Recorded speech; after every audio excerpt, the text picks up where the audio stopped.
This is SHRM Radio in partnership with Timber Media, Podcasters for India Inc. Hello listeners and welcome to this special episode of SHRM on Air with me, Archana Jerath.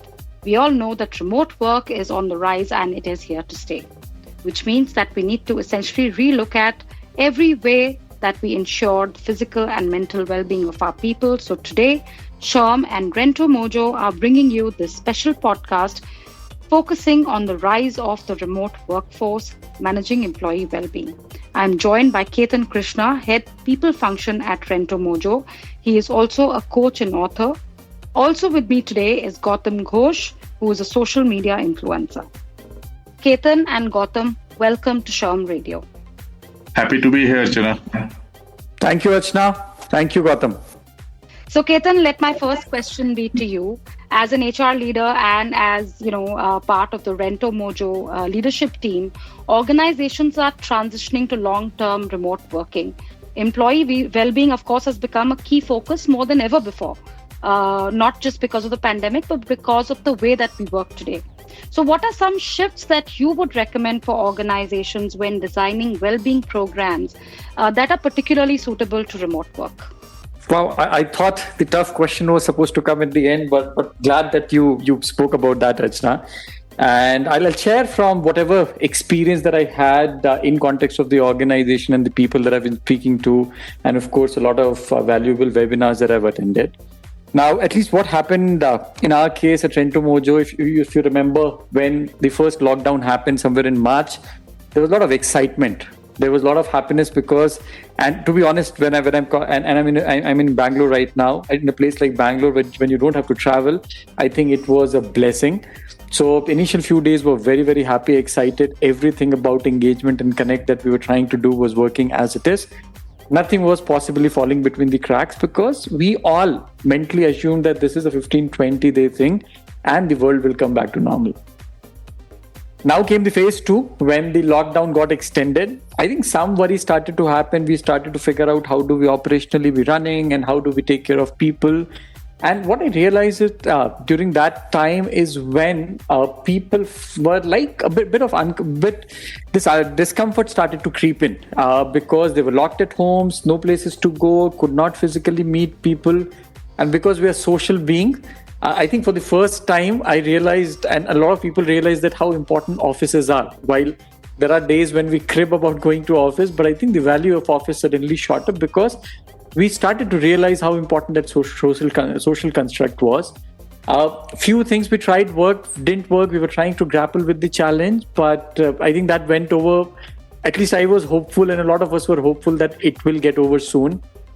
And then the third phase, which is actually the acceptance phase, saying that this is going to be a reality. That's when I realized, when I started to speak to people, a lot of challenges started to creep in. And on a lighter note, actually a lot of people started to show competences of a Spider-Man because they were literally all at all places in their homes trying to find a place to work. Our houses were never ever constructed or set up for something like this. And for us, because we have a huge millennial generation which has been working and the Gen Zs, this was a challenge.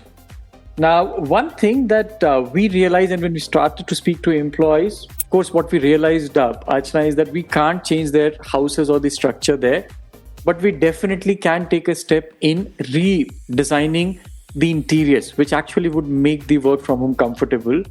And because we've been into this space, fortunately, we were able to get a table, chair and a bookshelf delivered to each and every employee who is supposed to work from home. We announced a work from home till the end of December, at least for the central functions. And we provided this infrastructure. The experience and the mood suddenly shot up. And I'm not going to get into productivity and all. I'm not even saying productivity shot up or not.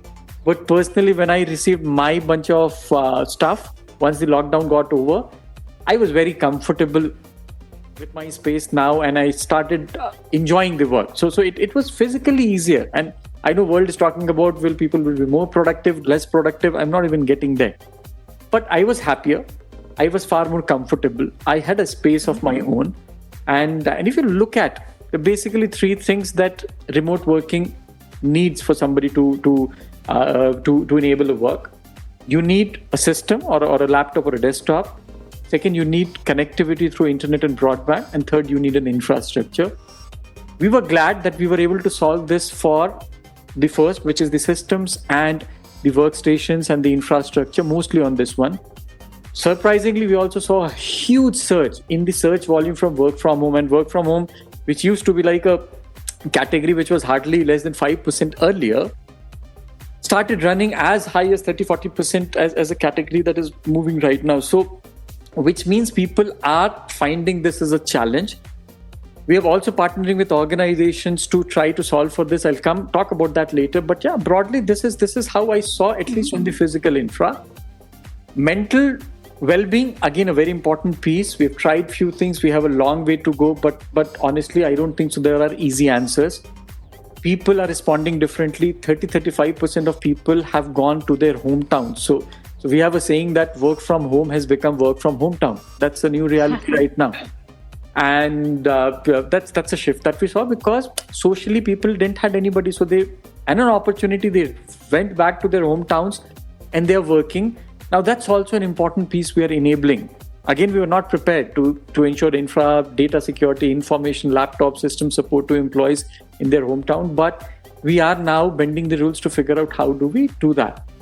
Mental well-being, there are a few things we are thinking of. Of course, what we did at the core was increase the communication by at least 20-30 times between the manager and the team members. Honestly, my conversation with my manager started to run at a 10x level vis-a-vis what used to be in the office, and similarly with my team and my colleagues. So these are broadly two broad shifts that I saw and I think is going to be important for organizations to solve for.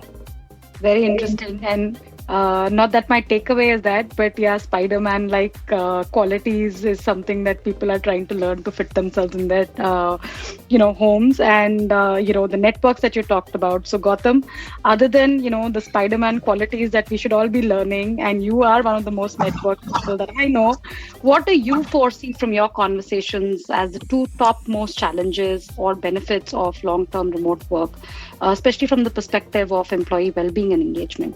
So yeah, I think the two biggest challenges that I find both at the organizational team as well as the individual level is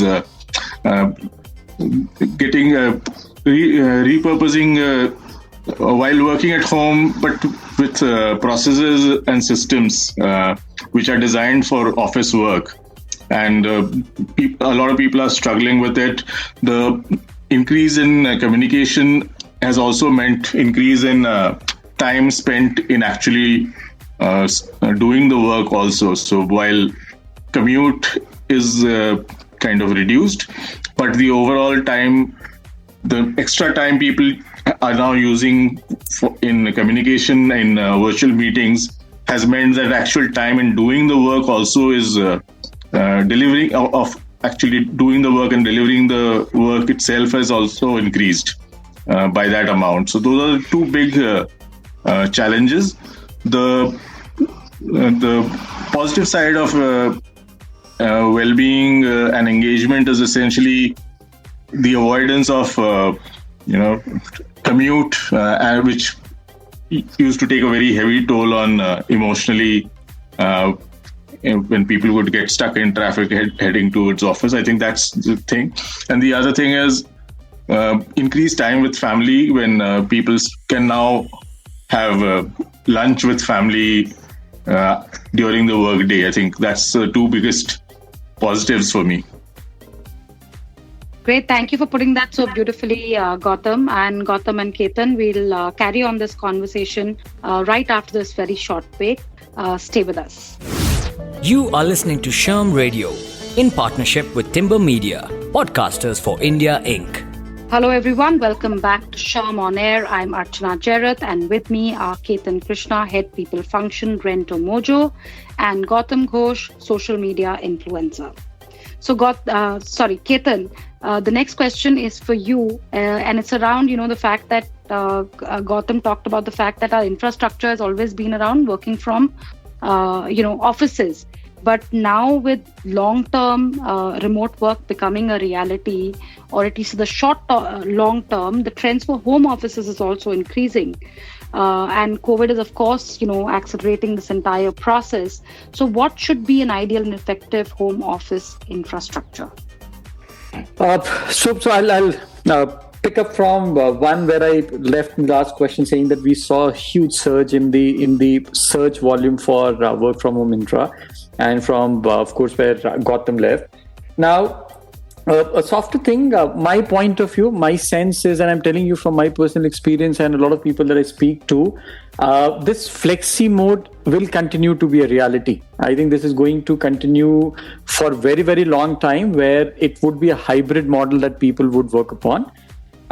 Second, there were, the good part is there were industries, there were companies which actually had a work from home structure earlier, or people like Gautam who started on their own, were aware of what it takes to do it. Now, having said that, for me at least, fortunately, when this lockdown happened, I had vacations of my kids, so I had something at least to use. A lot of people didn't. In terms of infrastructure, and I've spoken to about 200 people that I know in the network, because when we solved it for our employees, that's when we said, why don't we take it to larger organization? So some common and prominent things that are coming across again and again is availability of a system, which could be in form of laptop or data or a desktop with UPS and here and there. And of course, electricity supply then becomes an important factor in certain of the places. The second is the entire internet and the internet infrastructure. So I know companies are working on the data security is an important part. So companies are looking at far more advanced way of how they can still remotely manage and impact the data nodes that the employees are connected to and facilitate that. And third is this standard minimalistic, at least a table and a chair, which is comfortable, where you can sit for at least 8 to 12 hours. Now, I'm calling 8 to 12 hours because, again, if you look at recent research, the overall time people are spending on work has also shot up. I don't know if you guys have realized it personally, but had to happen with me and a lot of people that I spoke, because one, certain set of people didn't have much to do. Second, work suddenly, because we were trying to solve a lot of first-time problems, the work demands were very, very high, which is kind of settling now. But with these two pieces, these are the three critical things that we need. A lot of companies that I spoke to, my colleagues or folks from HR function or business, now they've actually started seeing work from home infra also almost like a plug and play device. So if you can, what companies are doing is introducing a partner like a telecom service provider and say, I've tied up with company, you take it and then we will take care of it from a reimbursement point. Similarly, they're seeing, is there a flexible option to manage this comfort for employees at their home? Because again, companies are not capable and built up of this administration of delivering these units at the houses of employees. What do you do when employee leaves, resigns, joins, relocates, moves, transfers? It's a nightmare. Now, that's where actually the product or a solution of ours came handy, because this is what we have been doing mostly. So this is in overall how I see and what I'm seeing as the shift in the trend. And this is core. It has three biggest element, if you ask me, of what I mean when it comes to work from home infrastructure in my point of view, Archana. No, very true, Ketan. Very, shifts that maybe don't seem on the surface to be there, but these are very practical and very important aspects. And like you very rightly said, we are not geared up, at least traditionally, to be, remote working organizations, or in the longer term, it's always been a small aspect, or as Gautam was mentioning, it's fairly nascent, but we know that it's here to stay in some form or the other for us. So there are a lot of changes in the way that we do things day to day that have to change as well. And Gautam, on a practical or on a ground level, the whole piece of communication and understanding these challenges is also a very important aspect of what HR and the organization does. So what are ways that whole area can be improved? So I think the big struggle, both from what employees are facing, is there are too many meetings, and the organizations therefore have to figure out which meeting should be synchronous, and which kind of discussion could be asynchronous. And online meetings have the different challenges. Some are which are like live meetings. Some people will not speak up. Some people are not prepared. So how do we move a lot of these discussions, which is asynchronous? How do we probably move them onto a shared document where people can, if it's ideation that you want, do you really need a live meeting for that? So I think HR and as a business needs to figure out, could it be just an email discussion thread? Do we really need to ask 10-15 people to sign on to a video conference all the time, and then only 5 of them speak? The whole challenges of offline meetings are getting kind of exacerbated online also. The other big challenges is we have never equipped our managers to deal with the situation. The managers are the critical fulcrum when it comes to the individual employee is only interacting with his or her manager. The managers have never been skilled to understand or know how to manage remote workforces. A lot of one of the other big challenges for learning and development especially is how do you educate and skill managers on how to manage a distributed and remote workforce, because you don't know whether that person is not communicating because he has a infrastructure issue or whether he or she is sulking or demotivated. So the offline, you could observe a person and know what he or she is feeling, but now as a manager you've got to do different things to actually understand where your people reporting to you are. So I think getting managers skilled enough to manage a distributed workforce is going to be one of the key tasks for HR and especially learning and development. Ketan, anything you would like to add to what Gautam was saying, from your own experience as an HR leader or, from an organization perspective? So one thing definitely, which I'll pick up and add to what Gautam said is super important is about the managers. They are so. I was having a chat with somebody, and very beautifully the person said that there is a kind of the trust that the managers. A lot of managers had to trust people now, which historically has not been easy. It has pushed them to a different level. I think reskilling, telling them it's okay, they're also struggling because this is first time. This is a problem which managers struggle as much as an employee does, as much everybody, because a lot of these things are absolutely new, and managers are a very, very important piece in the entire machinery. They are the one who are speaking and supposed to speak to employees day in, day out, and then have a sense of what's happening. And what Gautam said is about this feeling of when you're meeting somebody, you can sense few things, you can feel few things. The person is happy, not happy, there's something bothering. That is suddenly gone. That is suddenly limited between this 14-inch monitor that most of us are using, and it's very difficult to get that sense. That is a very, very important skill that most of us would have to pick up. The body language has a new definition. It's not about how you physically see somebody, but through a screen.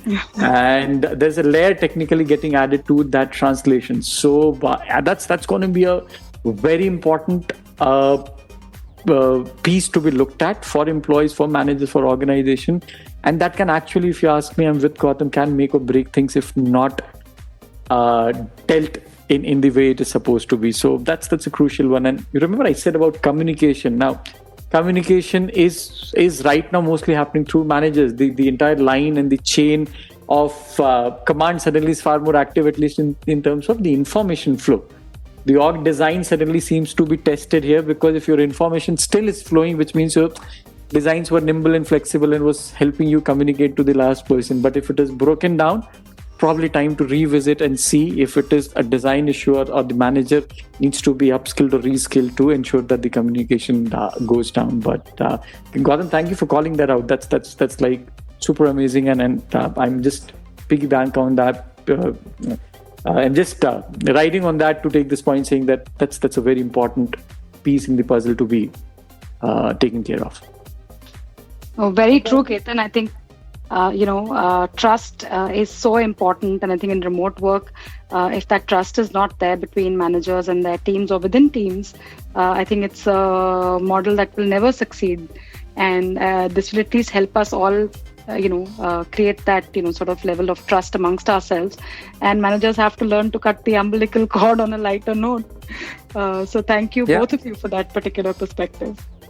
Yeah, I think it will also impact which kind of leaders we promote, what kind of leaders we assess. Also, we'll have to go back to the drawing board and figure out what skills do we need our future leaders to have if we're going to go long-term remote work.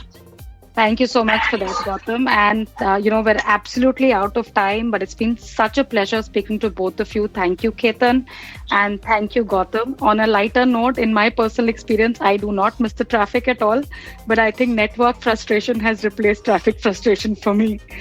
Yeah, absolutely. There was a saying somebody said, I think these things keep on floating on WhatsApp and all, saying that network failure is the new I'm stuck in traffic these days. So that's how it has got redefined for a lot of us. But this is going to be interesting. A lot of learnings for all of us, a new way of working, and it's going to be fun.